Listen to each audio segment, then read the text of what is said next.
എന്തിനാണ് അങ്ങോട്ട് മാറ്റി വെച്ചേ? വെട്ടാനോ? എന്ത് അമ്മ വെട്ടാൻ പോകുന്നു കപ്പ? ആ. അത് ശരി. എത്ര നാളായി വെട്ടിയിട്ട് കപ്പയൊക്കെ? അതെ വെട്ടണ്ട, ആഗ്രഹമില്ലയോ? ഇവിടുത്തെ ഏറ്റവും വലിയ പാചകക്കാരിയായിരുന്നു, ഇപ്പൊ വയ്യ.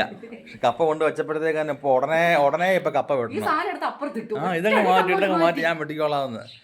അതെ, കപ്പ നല്ല അടിപൊളിയായിട്ട് വേവിച്ച് മസാലയൊക്കെ ഇട്ട് ഇളക്കി വറുത്ത മീനും കൂടെ കഴിച്ചാലോ?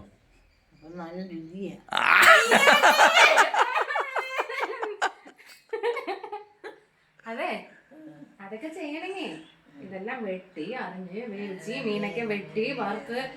എനിക്ക് വയ്യ, ഞാനൊരു മുളക് ഉടച്ചു തരാം. എന്നും മുളകാണോ? ഇന്നലെ ഞാൻ മീൻ വറുത്ത് തന്നില്ലയോ? അപ്പൊ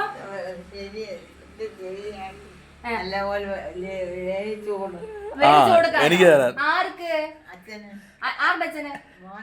ഇതെന്റെ അച്ഛനാണോ? എന്റെ ഭർത്താവേ.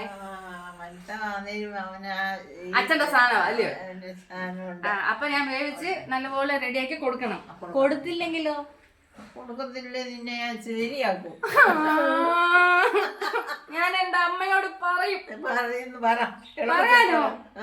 പോയി എന്റെ ആങ്ങള വന്നിട്ടുണ്ട്, ആങ്ങളയോട് പറയും. പോയോ? ഇല്ല, പോയില്ല, ഇപ്പൊ വരും. അങ്ങോട്ട് തിരിച്ചു വരും, ഇപ്പൊ വരും. കടയിൽ പോയത് ഇപ്പൊ വരും. അങ്ങനെ ഞാൻ പറയും, എന്നെ ശരിയാക്കൂന്ന് പറഞ്ഞെന്ന് ഞാൻ പറയും. പറയണ്ട. പറയണ്ടായോ?